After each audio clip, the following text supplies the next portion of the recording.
Hey doing folks, Chris Morse here, bringing you some late night digital activism.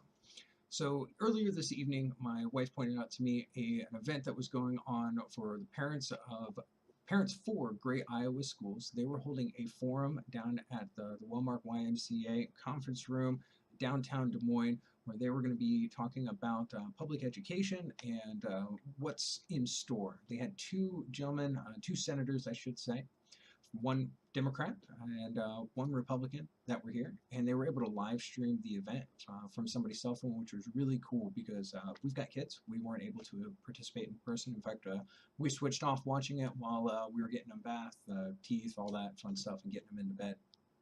As we were able to watch the end of it, one of the senators, Cornbeck, I think I'm pronouncing that wrong, Cornbeck, he let us know that, let everybody in the room know, and of course the people watching the live stream, that there was a vote that was going to be going on, a hearing of a subcommittee for the education was happening, where they were going to approve Senate Study Bill 1028, which essentially provided funding to, decided how much funding they were going to give the schools here within the state of Iowa.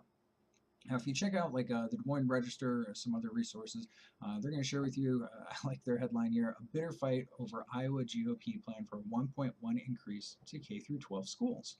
And I sat and watched that hearing, and it really just blew my mind in regards to the bureaucratic mess and the ramrodding of this 1.1% down the throats of the Iowa public. Now, one of the things that really jumped out to me is that this 1.1% was based upon estimates that were provided by the Legislative Services Agency, which I believe is some think tank or budget group. I'm not really super familiar with them, a little out of my element today. But basically, based upon estimates, they believe that this would be a $40 million increase of new money for the schools, but only a 1.1% increase. There was not a breakdown available for what that would represent for each school district, or what that would represent essentially per pupil, if you will. Some Democrat senators had proposed that we put that, or push that decision back a day, because those figures would be available tomorrow. That was pushed off by Senator Amy Sinclair, the chair of this subcommittee, and basically said that she was required by law to have a decision on this within X days. I believe it was 30 days of the governor's presentation of the state, like the State of the Union, but not for the state, declaration of the state. I can't remember what it's called.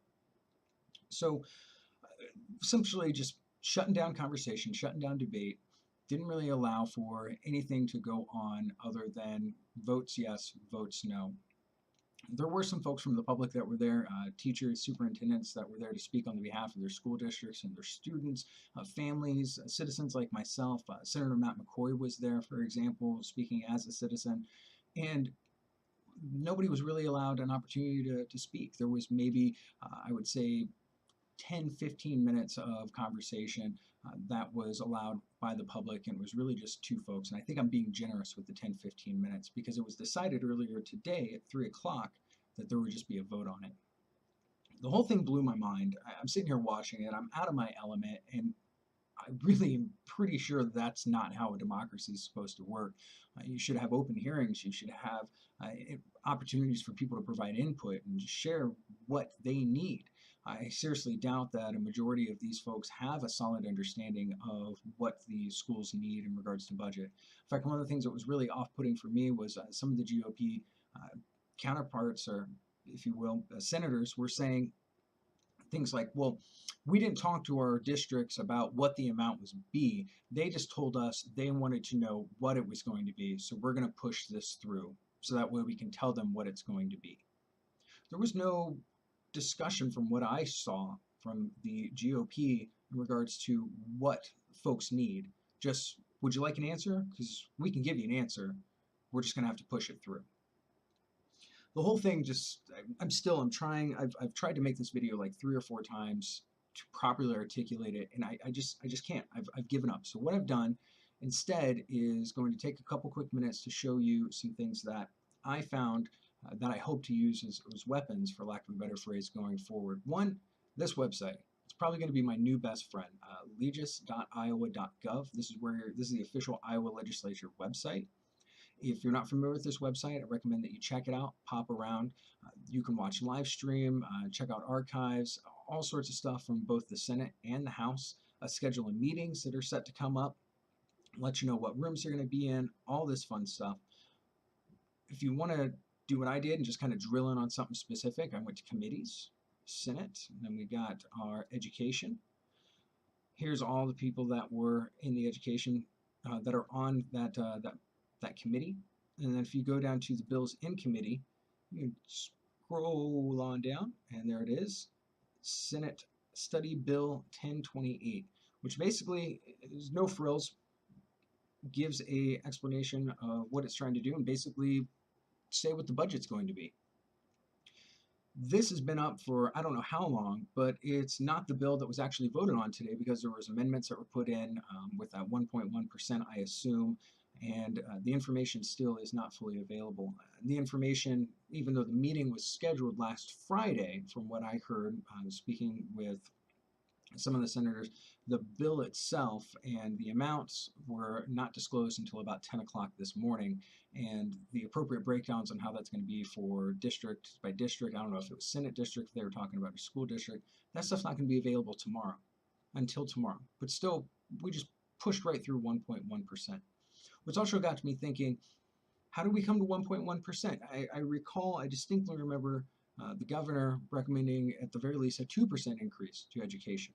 Well, with a quick Google search, I was able to find the budget. And I looked through the annual state budget analysis provided by LSA, the Legislative Services Agency, and saw that just here on page 15, we have a estimated 4.2% increase in our budget for 2017 and a 4.8% increase in our budget for 2018. So 2 years in a row, we're going to have more money, we expect, than we did in years prior. So 4.2%, 4.8%, but we only have 1.1% increase for our education system, which is a fundamental right in regards to education. Everyone needs an education. You can't have a full, productive, informed society without them being educated. You need an informed electorate in order to make good decisions. Maybe that's the long-term strategy of the GOP. I want to give them the benefit of the doubt. Maybe that's not what they're doing. But you can dig through here. You can find information in regards to his recommendations on the budget, what he wants to do with education, for example, a decrease in the Department of Education, decreases for community college, just all this stuff. And I'm sitting here thinking, where is this money going then? Now, smarter people than I are probably already digging through this, but I just wanted to take a few moments and share with you that there's this awesome resource. It's called the internet.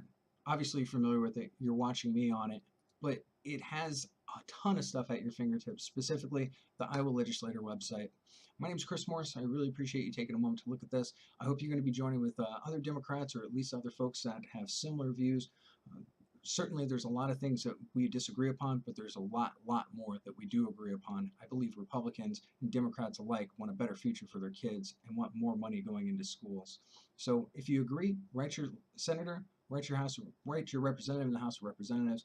Let's get together and make some things happen. Thanks. Have a good night.